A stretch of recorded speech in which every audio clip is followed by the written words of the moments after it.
আজকে একটা অনলাইন থেকে পার্সেল এসেছে। দেখি পার্সেলটার মধ্যে কী আছে। এটা তো একটা স্টিকারের পার্সেল। এটা আমি অর্ডার করিনি, এটা আমার বর অর্ডার করেছে। তো দেখি কেমন এসেছে স্টিকারটা। জানি না আমি কেমন স্টিকার অর্ডার করেছে। তো দেখা যাক স্টিকারটা কেমন হচ্ছে।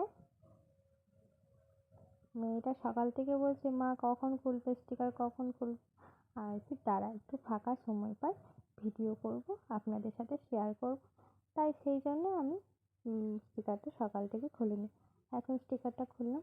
ভালোই হয়েছে না স্টিকারটা? বেশ সুন্দরই লাগবে। লাগানোর পর কেমন লাগে সেটাও আপনাদের সাথে শেয়ার করব। আমার পাশে থাকুন আর আমাকে ফলো করবেন। ভালো লাগলে একটা লাইক করে দেবেন।